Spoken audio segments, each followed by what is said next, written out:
Kita lanjutkan hadis 681. Qala Rasulullah sallallahu alaihi wasallam, "Idza apabila wada'tum kalian menaruh mautakum orang-orang mati kalian fi kuburihim pada kubur-kubur mereka atau liang lahat mereka, faqulu maka ucapkanlah bismillah wa ala sunnati Rasulillah, dengan nama Allah, maksudnya dengan nama Allah saya menaruh jenazah ini, wa ala sunnati Rasulillah, dan di atas sunnahnya Rasulullah sallallahu alaihi wasallam. Hadis ini menunjukkan dua hal. Yang pertama, bahwa doa ini disunnahkan khusus bagi orang-orang yang wada'tum, yang menaruh jenazah saja. Adapun yang para hadirin itu tidak ikut membaca doa ini. Karena bismillah itu maksudnya dengan nama Allah saya menaruh. Lah orang-orang yang tidak menaruh, kenapa dia membaca kayak begini? Tidak disuruh oleh Nabi, dan maksudnya apa? Bismillah apa dia? Melakukan apa dia? Karena itu saya tidak setuju kalau ketika penguburan jenazah kemudian semuanya hadirin mengatakan Bismillah rame-rame. Itu dalilnya mana, saya nggak ngerti. Yang membaca adalah yang menaruhkan, wada'tum, yang turun ke bawah, yang menaruhkan ke dalam liang lahat itu. Kemudian yang kedua, hadis ini menunjukkan bahwa doa menaruh jenazah pada liang lahat adalah doa ini, Bismillah wa ala sunnati Rasulillah. Ada doa yang lain yang lebih lengkap. Wa ala millati Rasulillah. Karena adalah Nabi idza wada'al mayyit, kalau meletakkan mayit fi lahdihi pada lahatnya, qala mengucapkan Bismillah wa billah wa fi sabilillah wa ala millati Rasulillah. Riwayat Abu Dawud dan yang lain-lain. Ini tampaknya kurang populer ini. Nah, mari kita baca bersama. Bismillah wa billah wa fi sabilillah wa ala millati Rasulillah. Sekali lagi biar hafal. Bismillah wa billah wa fi sabilillah wa ala millati Rasulillah. 4 deh. Gampang, ngeling-ngelingi gampang karena cuma 4. Nah, ini kalau belum hafal ditulis, nanti ketika menguburkan jenazah tulisannya di bawah. Bismillah wa billah wa fi sabilillah wa ala millati Rasulillah. Atau yang biasanya aja lah biar gampang. 682. Idza wati'a, apabila menginjak al-adza, kotoran, bi khuffaihi, dengan kedua sepatunya, fatahuruhuma, maka alat suci bagi kedua sepatu tadi adalah at-turabu, debu. Hadis riwayat Abu Dawud sahih. Maksud hadis ini adalah kalau kita berjalan dengan sandal atau dengan sepatu, kemudian menginjak tai, tapi setelah itu menginjak debu, menginjak tanah, maka sandal tadi sudah suci lagi. Artinya nggak perlu dicuci dengan air. Hukum asalnya mencuci najis itu dengan apa? Dengan air. Tapi ada kondisi-kondisi khusus di mana mencuci najis tidak harus dengan air, yaitu kasus sandal ini. Tidak hanya sandal saja, wanita-wanita zaman dulu mereka tidak pakai kaos kaki, tetapi bajunya dipanjangkan. Panjangnya sekitar 1 hasta setelah telapak kaki. Sehingga kalau berjalan di tanah itu telapak kakinya tidak terlihat. Tetapi tentu saja kainnya ini menyentuh tanah. Nah, kadang-kadang mengenai kotoran atau mengenai tai, ya, tai kucing kah atau apa gitu. Tapi setelah itu terkena debu, maka itu sudah suci lagi. Karena itu Rasulullah dulu menyuruh para sahabat, kalau mau masuk masjid, sebelum masuk masjid dilihat sandalnya dulu. Ada kotorannya enggak? Kalau di situ ada kotorannya, diusapkan ke tanah. Kalau sudah diusapkan ke tanah, silahkan masuk masjid. Supaya apa? Najisnya tidak terbawa ke dalam masjid. Kata Imam Tirmidzi di dalam kitab sunannya, yang dimaksud al-adza, kotoran, ini adalah kotoran yang kering. Kotoran yang apa? Yang kering. Adapun kotoran basah, maka harus dicuci dengan air. Misalnya, panjenengan menginjak tai kucing yang masih basah. Baunya kan tahu sendiri kan. Nah, kemudian setelah itu menginjak tanah. Tapi karena basah tentu saja masih nempel di situ. Nah, itu nggak cukup diusap-usap dengan tanah. Masih bau sekali itu. Nah, maka adalah dicuci dengan air. Itu kalau basah. Karena itulah saya sering mengatakan Sunan Tirmidzi itu adalah kitab hadis yang paling bagus untuk dipelajari. Kenapa? Setelah disebutkan hadis, disebutkan pemahaman hadis tadi oleh Imam Tirmidzi. Seperti hadis ini, kalau seseorang menginjak tai, hendaklah disucikan dengan debu. Ini kalau kita tidak membaca penjelasan para ulama, kita bisa anggap bahwa ini mencakup tai yang kering maupun yang basah. Itu salah, tidak benar. Ini khususkan bagi yang kering saja. Yang basah harus disucikan dengan air. Meskipun saya jujur, ada juga yang berpendapat bahwa ini berlaku untuk tai yang kering maupun yang basah. Tapi lebih bagusnya kita menggunakan pendapat yang pertama, lebih selamat insya Allah ta'ala. 683. Idza apabila waqa'a jatuh adzubabu lalat fi ina'i pada wadah ahadikum salah satu kalian, gelas misalnya. Falyamqulhu, maka hendaklah dia membenamkan lalat itu fihi, pada wadah itu. Kenapa? Fa inna, karena sesungguhnya fi ahadi, pada salah satu janahaihi, kedua sayapnya, summan, ada racun. Wa fil akhar, dan pada sayap yang lain, syifaan, ada penawar atau ada obatnya. Wa innahu, dan sesungguhnya si lalat itu yuqaddim, mendahulukan as-summan, racunnya, wa yuakhiru, dan mengakhirkan asy-syifaa, obatnya atau penawarnya. Hadis riwayat Nasa'i, derajatnya sahih. Hadis ini menunjukkan dua hal. Yang pertama, bahwasanya kalau lalat masuk ke dalam air, kemudian mati, bangkai, menjadi apa? Bangkai. Maka air tersebut tidak najis. Karena itu para ulama mengatakan, hewan-hewan yang di dalam tubuhnya tidak ada darah yang mengalir. Kalau dia masuk ke dalam air, kemudian mati menjadi bangkai, tidak najis. Tapi kalau di dalam tubuhnya ada darah yang mengalir, kemudian masuk ke dalam air, kemudian menjadi bangkai, maka apa? Najis. Kita punya ember, tikus masuk ke dalamnya. Setelah masuk nggak bisa keluar, akhirnya mati di ember tadi. Akhirnya menjadi apa? Najis. Tapi kalau yang masuk di situ adalah kecoa atau cicak atau apa lagi? Nyamuk atau lalat, kemudian masuk di situ, tidak najis. Silahkan cicaknya dibuang, kemudian airnya dipakai mandi atau dimasak menjadi air minum. Air minum bekas cicak mati, gak apa-apa. Tapi saya jujur, untuk cicak itu diperselisihkan para ulama. Sebagian ulama mengatakan cicak itu ada darah mengalirnya. Tapi ketika kita pukul, kenapa kok tidak keluar darahnya? Itu karena darah yang mengalir sangat sedikit. Nah, sebagian lagi mengatakan cicak itu tidak ada darah yang mengalirnya, sehingga dihukumi sama dengan lalat, demikian juga kecoa dan sebagainya. Tidak menyebabkan najisnya air. Nah, ini perlu kita pahami karena seringkali ini kita alami dalam kehidupan sehari-hari. Terutama bak mandi atau tandon misalnya. Tandon itu ketika tidak saya tutup rapat, ternyata di situ banyak kecoanya. Nah, begitu ditutup, kecoanya ada yang masih di dalam, kemudian mati di situ, nggak ada masalah, karena tidak menyebabkan najis. Ini yang pertama. Yang kedua, hadis ini menunjukkan dalail nubuwah. Dalail nubuwah. Apa itu? Bukti kenabian Nabi Muhammad sallallahu alaihi wasallam. Kok Nabi tahu bahwasanya lalat itu pada sayap kirinya isinya penyakit, kemudian sayap kanannya isinya penawarnya? Dari mana Nabi tahu? Kalau bukan dari wahyunya Allah Subhanahu wa Ta'ala. Orang-orang dulu tidak percaya dengan hadis ini karena belum mengetahui ilmunya. Tapi setelah ilmu kemudian berkembang, akhirnya para peneliti mengatakan betul-betul memang lalat seperti itu. Di sini ada penyakitnya, di sini ada penawarnya. Dan lalat itu kalau masuk ke dalam air selalu mendahulukan yang kiri dulu. Baru setelah itu yang kanannya. Nah, maka kata Nabi, kalau ada lalat masuk, kamu benamkan semuanya. Karena kalau dia baru membenamkan yang kiri, kemudian langsung kita minum, maka penyakitnya masuk dalam. Kalau kita benamkan semuanya, maka yang sayap kanan ini sudah memberikan penawar untuk racun tersebut.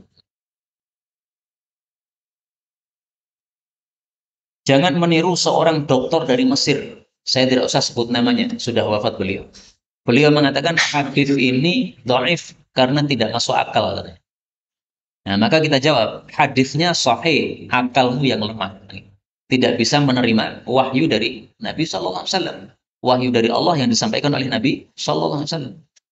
Tidak segala sesuatu itu bisa kita nalar. Nalar kita sangat lemah. Maka kalau sudah jelas ini sabda Nabi, jangan ditolak. Oh, ini hadis muttafaqun alaih. Tidak hanya riwayat Ahmad, Nasai dan Hakim. Memang di sini disebutkan Ahmad, Nasai, Hakim ya. Tapi juga diriwayatkan oleh Bukhari Muslim muttafaqun alaih, sehingga tidak mungkin hadis ini dhaif, tidak mungkin. Karena hadis muttafaqun alaih sudah sepakat para ulama derajatnya sahih. 68. Idza walaja apabila masuk ar-rajulu seseorang baitahu rumahnya, falyakul hendaklah mengucapkan Allahumma inni as'aluka khairal mawlaj wa khairal makhraj. Bismillah walajna wa bismillah kharajna wa 'ala Allahi rabbina tawakkalna. Ya Allah, sesungguhnya aku minta kepada Engkau sebaik-baik tempat masuk, wa khairal makhraj, sebaik-baik tempat keluar. Dengan nama Allah kami masuk, dan dengan nama Allah kami keluar. Dan hanya atas Allah Rabb kami bertawakal. Setelah membaca doa ini, thumma yusallim, kemudian hendaklah dia salam ala ahli, kepada keluarganya. Hadis riwayat Abu Dawud, derajatnya sahih. Hadis ini menunjukkan dua hal. Yang pertama, ketika kita masuk rumah, disunnahkan membaca Bismillah. Bismillahi walajna. Yang kedua, hadis ini menunjukkan sebelum kita masuk rumah, disunnahkan membaca Assalamualaikum yusallim. Dua sunnah ini, kalau kita ambil satu saja, salam saja, itu sudah cukup. Tetapi lebih sempurna kalau dua-duanya dilakukan. Minimal Bismillah, Assalamualaikum. Minimal. Kalau lebih mau sempurna ini. Nah, mari kita baca doanya bersama. Allahumma inni as'aluka khairal mawlaj wa khairal makhraj. Bismillahi walajna wa bismillahi kharajna wa 'ala Allahi rabbina tawakkalna. Ini biasanya dibaca napa mboten, Pak? Pun jujur mawon, biasanya dibaca napa mboten? Dereng. Nah, saya pesankan minimal seumur hidup dilakukan satu kali. Minimal. Kalau mau dilakukan terus-menerus bagus. Tapi memang saya akui, ini cukup panjang, sehingga orang mungkin tidak ada kesempatan biasanya untuk berhenti. Kalau kita mau berhenti dulu, bagus. Jadi sebelum masuk rumah, mandek sih. Umi, baca doain. Setelah itu baru, Assalamualaikum ketika masuk. Nah, maka minimal satu kali seumur hidup. Untuk harian cukup Bismillahi Assalamualaikum. Pegang itu ya, gagangnya Bismillah. Kemudian masuk, Assalamualaikum. Sudah cukup. Kenapa saya katakan cukup Bismillah Assalamualaikum? Karena Rasul Shallallahu Alaihi Wasallam mengatakan dalam hadis yang sahih, idza dakhala rajul baitah, kalau seseorang masuk rumahnya menyebut nama Allah ketika masuk dan ketika makan, maka setan mengatakan tidak ada tempat bermalam untuk kalian dan tidak ada makan malam di tempat ini. Nah, maka Bismillah sudah cukup. Assalamualaikum. 685. Idza walagha, apabila menjilat al-kalbu anjing fil ina pada wadah, faghsiluhu, maka cucilah wadah itu sab'a marratin 7 kali. Wa affiruhu, dan debuilah dia as-saminah, yang kedelapannya biturabi, dengan debu. Hadis riwayat Imam Muslim sahih. Hadis ini menunjukkan bahwasanya liur anjing adalah najis, dan najisnya itu najis yang mughalladhah. Mughalladhah itu najis besar, najis berat. Najis berat itu tandanya kita disuruh mencuci sampai 7 kali. Itu tandanya. Maka najis yang berat itu hanya ada satu, yaitu liur anjing. Madhab Syafi'i mengatakan kalau anjing seperti ini, maka babi juga lebih. Karena anjing itu keharamannya tidak ada dalam Quran, babi keharamannya ada dalam Quran. Maka liur babi menurut madhab Syafi'i juga najis mughalladhah. Tapi yang saya pilih adalah pendapat yang dipilih oleh guru-guru kami, ini hanya anjing saja, karena Nabi menyebutkan al-kalbu yang artinya anjing. Sementara di masa Nabi sudah ada babi dan Nabi tidak menyebutkan babi. Kemudian yang kedua, kata-kata al-ina, wadah, ini menunjukkan bahwa hukum ini berlaku untuk wadah saja. Wadah makan, wadah minum, di situ ada airnya, kemudian anjing ini menjilati air tersebut, maka liurnya tentu saja mengenai wadah tersebut. Nah, ini yang berlaku. Adapun kalau HP dijilat anjing ini nggak perlu atau nggak wajib 7 kali. Kalau mazhab Syafi'i apapun, mau HP, mau wadah, semuanya 7 kali.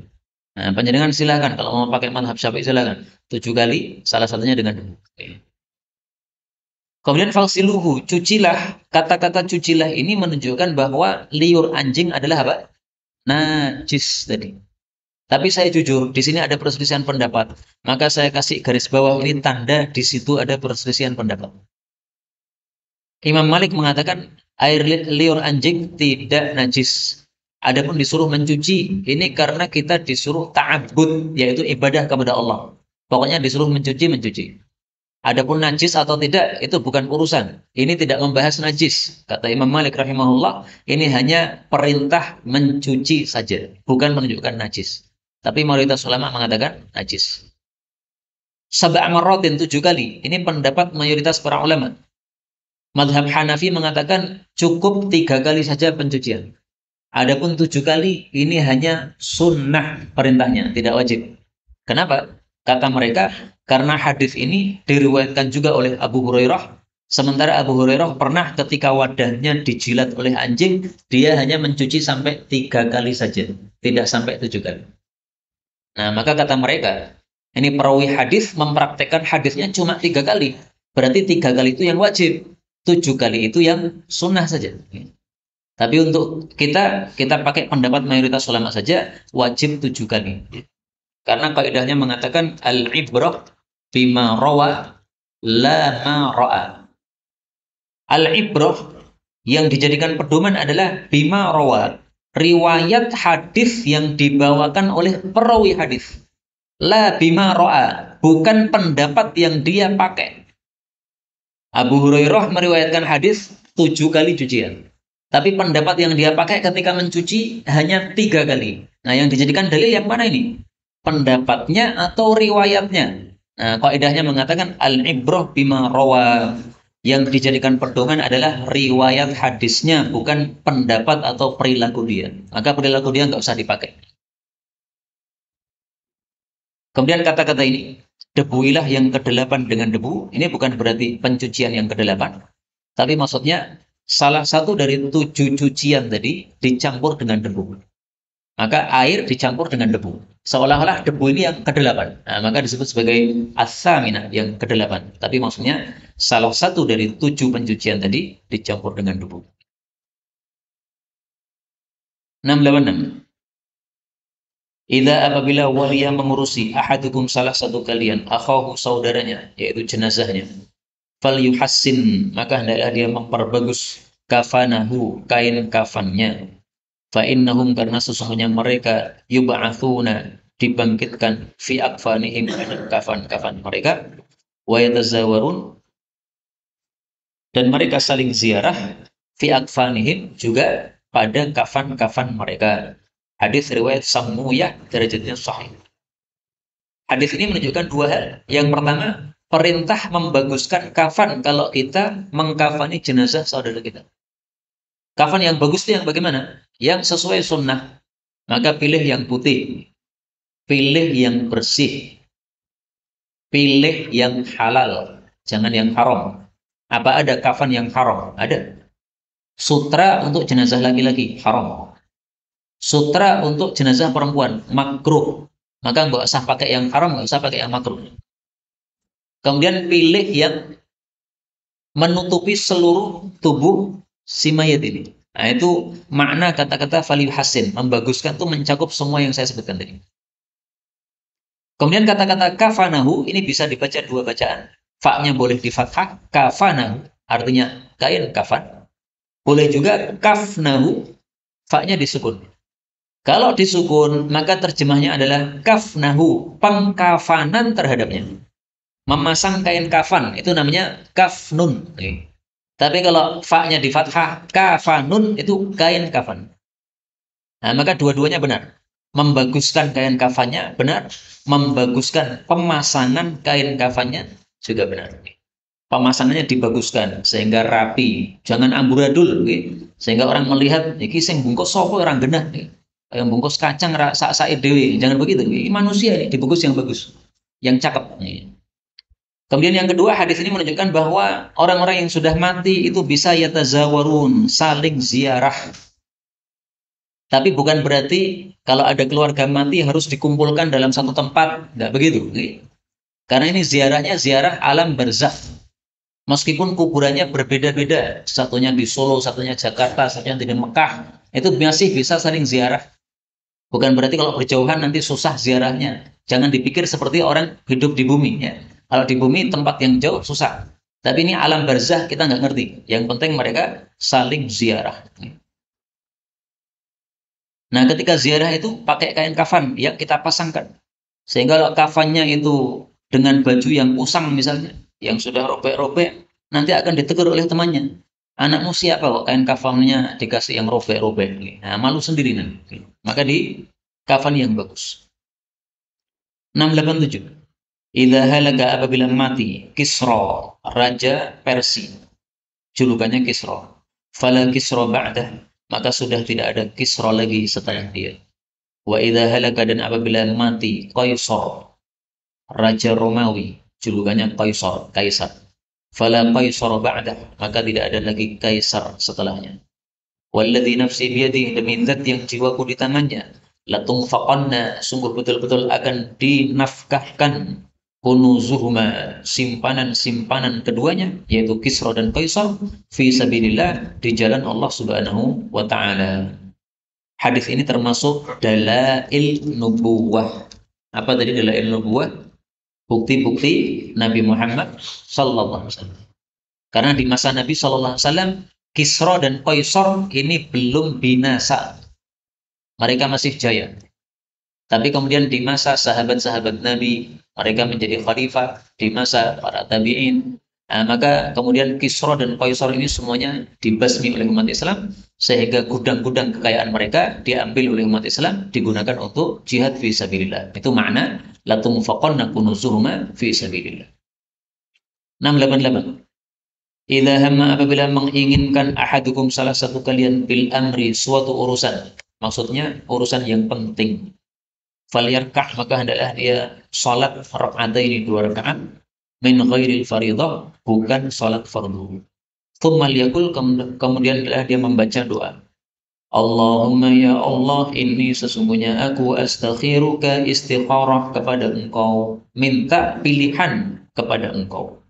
Bi'ilmika, dengan ilmumu, wa astaqdiruka, dan aku minta kemudahan padamu, biqudratika, dengan kemudahan darimu, wa as'aluka, dan aku minta padamu, min fadlika, dari karuniamu, al-azim, yang besar. Fa innaka, karena sesungguhnya engkau takdir, kuasa, wala aqdir, dan saya tidak kuasa. Wa ta'lam, engkau tahu, wala a'lam, saya tidak tahu. Wa anta, dan engkau itu, allamu, maha mengetahui, al-ghuyub, perkara yang gaib. Allahumma ya Allah, fa in kunta, jika engkau ta'lamu, mengetahui, hadzal amra, urusan ini. Nah, urusan ini disebut apa? Ya, nikah ya. Hadzal nikah, nikah ini. Wa tusammihi, engkau menyebutkan urusan tersebut bismihi, dengan namanya. Ya. Ini kata-kata di dalam tanda petik ini apa? Tanda apa ini istilah? Ya. Ini adalah maksudnya adalah bukan doanya, tapi ini penjelasannya. Ya. Hadzal amra ini disebutkan, tusammihi bismi, kamu sebutkan apa, urusannya itu apa. Khairan, lebih baik, li, bagi saya, fi dini, dalam agamaku, wa ma'ashi, dan kehidupanku, wa akibati amri, dan akhir urusanku, faqdurhu li, maka takdirkanlah dia untukku, wa yassirhu li, mudahkanlah dia untukku, tsumma barik li fi, kemudian berkailah untukku padanya. Allahumma ya Allah, wa in kunta ta'lamu, dan jika engkau mengetahuinya, syarrul li, jelek untuk saya, fi dini, pada agama saya, wa ma'ashi, kehidupan saya, wa akibati amri, akhir urusan saya, fasrifni anhu, palingkan saya darinya, wasrifhu anni, palingkan dia dari saya, waqdur, dan mudahkanlah li, bagi saya, al khaira, kebaikan, haitsu, dimanapun, kana, berada. Thumma kemudian raddini, ridhokanlah saya, puaskanlah saya bihi dengannya. Hadis riwayat Bukhari sahih. Hadis ini membicarakan tentang salat istikharah. Salat istikharah disunahkan sebelum kita melakukan suatu perkara yang penting. Bil amri, perkara yang penting. Maka kalau perkara biasa yang kita lakukan setiap hari, tidak ada istikharah padanya. Mau makan, nggak perlu salat istikharah. Mau tidur, nggak perlu salat istikharah. Tapi mau mengajar, ini perlu salat istikharah. Mau menulis kitab, perlu istikharah. Imam Bukhari menulis kitab Sahih Bukhari, istikharahnya sejumlah hadis yang dia tulis. Hadisnya sekitar 6.000. Berarti istikharahnya 6.000 kali. Beliau salat istikharah, nulis satu hadis. Habis itu istikharah lagi, nulis satu hadis. Istikharah lagi, nulis satu hadis. Makanya kitab Sahih Bukhari dibarokai oleh Allah. Di Indonesia dibaca, di luar negeri dibaca, semua negara membaca. Ada adat di Yaman itu, setiap bulan Sya'ban mengkatamkan Bukhari. Sya'ban pertengahan dikatamkan sampai pertengahan Ramadan. Ada lagi yang mengkatamkannya di bulan Rajab, macam-macam. Jadi setiap tahun ada pengkataman Sahih Bukhari. Dan itu belum saya temukan untuk kitab selain Sahih Bukhari. Sahih Bukhari rutin, setiap tahun pasti dikatamkan. Masya Allah. Kemudian hadis ini menunjukkan bahwa sholat istikharah itu yang penting sholat sunnah. Sehingga boleh kita gabungkan dengan sholat yang lain. Sholat tahiyatul masjid, niatan juga istikharah. Gak apa-apa. Nanti kita sholat qobliyah isya. Diniatkan sekaligus istikharah. Gak ada masalah. Hadis ini menunjukkan bahwa doa istikharah dibaca selesai sholat. Karena Nabi mengatakan thumma, kemudian. Kata-kata thumma di dalam bahasa Arab menunjukkan urutan tapi ada jeda. Berarti sholat, kemudian jeda, salam, habis itu doa istikharah. Tetapi sebagian ulama membolehkan doa istikharah ini dibaca sebelum salam. Kenapa? Karena riwayat Abu Daud bukan thummal yakul, tetapi wal yakul. Ya. Wal yakul. Dan hendaklah dia mengucapkan. Nah, kata-kata dan di sini ini tidak menunjukkan urutan. Sehingga tidak harus ada jedanya, tidak harus. Sehingga boleh kita salat istikharah sebelum salam, kita doa istikharah. Tapi saya sarankan doa istikharah dibaca selesai salam. Kenapa? Karena riwayat yang ini riwayat Imam Bukhari, maka lebih sahih, yaitu dengan kata-kata thumma, kemudian. Maka berarti setelah salam. Kemudian dari hadis ini kita ambil pelajaran bahwa inti dari sholat istikharah itu kita minta dua perkara. Pertama, supaya dimudahkan oleh Allah. Yang kedua, supaya dibarokai oleh Allah. Karena itu para pemuda yang yang belum menikah, silakan sebelum ta'arufan istikharah. Nanti setelah ta'arufan cocok, mau melamar istikharah lagi. Setelah melamar diterima, kemudian mau mengadakan akad nikah, istikharah lagi. Setelah akad nikah mau mengadakan apa?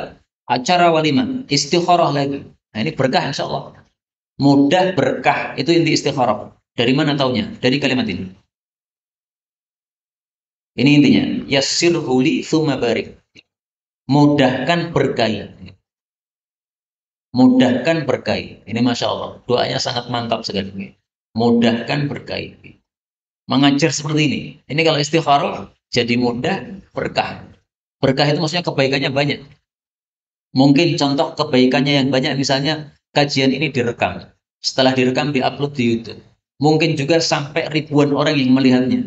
Mungkin setelah mati masih dilihat orang. Nah, itu berarti berkah. Itu contoh keberkahan dalam pengajian. Nah, dalam semua urusan kita yang penting adalah diistikharah. 689. Idbahu, menyembelihlah lillah karena Allah fi ayyi syahrin, pada bulan apa saja, karena adalah bulan itu. Wa barru, dan berbuat baiklah lillah karena Allah, wa at'imu, dan memberilah makan, yaitu juga karena Allah Subhanahu wa taala. Hadis ini termasuk hadis sababi, yaitu yang ada sebab urutnya kenapa Nabi menyabdakan hadis ini. Para sahabat bertanya, "Ya Rasulullah, di masa jahiliyah kami punya kebiasaan dua. Pertama, kalau ada kami punya hewan, kemudian bunting pertama kali melahirkan pertama kali anaknya, itu tidak akan kami miliki, tapi kami sembelih. Kemudian kami persembahkan kepada berhala. Demikian juga keadaan yang kedua adalah setiap bulan Rajab kami mengagungkan bulan Rajab, sehingga kami menyembelih korban pada bulan Rajab. Ini setelah kami masuk Islam ini dilanjutkan tidak seperti ini. Nah, maka Nabi mengatakan menyembelihlah karena Allah. Artinya kalau kita punya hewan, kemudian ketika melahirkan yang pertama kita sembelih, kalau karena Allah nggak masalah. Silahkan dilanjutkan, tetapi jangan diniatkan untuk berhala.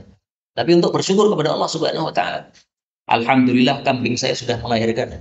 Bentuk syukur kepada Allah adalah anak yang pertama ini ditunggu, setelah agak gede ya cocok untuk disembelih, sembelih. Disedekahkan untuk orang-orang miskin. Gak ada masalah. Kemudian Nabi mengatakan fi ayyi syahrin kana, pada bulan apa saja. Nggak usah disuruh Rajab. Nggak harus apa-apa, ditunggu Rajab. Rajab itu kenapa dimuliakan oleh orang-orang jahiliyah? Karena mereka katakan Rajab adalah bulan haram yang pertama. Rajab, kemudian Dzulqa'dah, Dzulhijjah, Muharram. Nah, Rajab kata mereka bulan haram yang pertama, maka dimuliakan habis-habisan oleh mereka. Tapi Nabi SAW tidak pernah menyuruhkan hal tersebut. Karena itu, kalau kita mau menyembelih di bulan Rajab, nggak ada masalah. Yang penting bukan niatan seperti orang-orang jahiliyah, tapi niatan kita memang untuk lillah, karena Allah Subhanahu wa Ta'ala. 690 terakhir ya. Nah, ini bisa kita praktekkan langsung pada sholat Isya nanti. Ulkur, ingatlah al-mauta, kematian, fi sholatika, di dalam sholat. Fa inna rajul, karena sesungguhnya orang itu, idza dzakaral maut, apabila mengingat mati, fi sholatihi, di dalam sholatnya, lahariyun, sungguh pantas, ayyuhassina sholatahu, bahwa dia membaguskan sholatnya. Maksudnya gimana mengingat mati? Maksudnya, sholli sholatlah sholata rajulin, seperti sholatnya seseorang, la yadhunnu, yang dia tidak mengira, annahu yusalli, bahwasanya dia bisa sholat lagi, sholatan ghairaha, sholat selain sholat tersebut. Artinya dia mengira ini sholat terakhir saya. Jadi kita bayangkan malaikat maut akan mencabut nyawa saya setelah saya salam. Itu maksudnya. Maka setelah salam mati. Nah, kalau kita tahu bahwa setelah salam mati, pastikan sholatnya diperbagus. Ini bisa kita praktekkan langsung nih. Sholat sambil membayangkan nanti setelah salam saya mati. Tapi nggak usah diaminkan. Amin, nggak usah begitu. Ini kira gambaran saja. Gambarannya bahwa nanti saya mati setelah salat. Nah, maka sholatnya bagus kan. Wa iyyaka, dan jauhilah, wa kulla amrin, setiap perkara, yu'tadaru minhu, yang harus minta maaf dari perkara tadi. Hadits riwayatnya Hasan. Riwayat Imam Firdaus di dalam kitab riwayat Dailami dalam kitab Firdaus. Wa hasanahu Ibnu Hajar, hadis ini dinilai hasan oleh Ibnu Hajar. Wa huwa nadir, dan itu adalah jarang, fi mafaridi, pada hadis-hadis yang sendiri, musnadil Firdaus, diriwayatkan dalam musnad Firdaus. Fa inna aktsaraha dhi'af, karena rata-ratanya adalah hadis-hadis yang dhaif. Jadi ini adalah kitab Firdaus. Kalau ada satu hadis diriwayatkan sendiri oleh kitab Firdaus, kitab-kitab yang lain nggak meriwayatkan. Rata-rata adalah hadis dhaif. Tapi di sini hadisnya tidak dhaif, meskipun tidak kita temukan kecuali dalam kitab Firdaus saja. Itu maksudnya. Nah, maka insya Allah kita lakukan habis ini salat sambil membayangkan ini salat terakhir saya. Saya tidak akan hidup lagi setelah salat ini. Insya Allah salat kita akan lebih baik lagi, lebih khusyuk lagi. Adapun ini sabda Nabi, jauhilah perkara yang engkau harus minta maaf darinya. Maksudnya sebelum kita melakukan suatu perkara dipikir dulu. Kira-kira membuat akibat buruk atau tidak? Kalau membuat akibat buruk, akhirnya kita harus minta maaf. Nah, maka tidak usah dilakukan. Orang marah, sebelum marah mau banting HP, dipikir dulu. Banting HP ini kira-kira harus minta maaf nggak? Harus minta maaf, ya, nggak usah dibanting. Dibanting nanti minta maaf kepada pemiliknya. Mohon maaf, saya tidak bisa mengendalikan diri sehingga membanting HP Anda. Akhirnya harus ganti. Nah, nggak usah dilakukan hal tersebut. Wallahu a'lam bishawab. Inilah yang dapat kita pelajari, benarnya dari Allah Ta'ala. Kalaupun ada salahnya, fa astaghfirullahal azim li wa lakum walhamdulillahi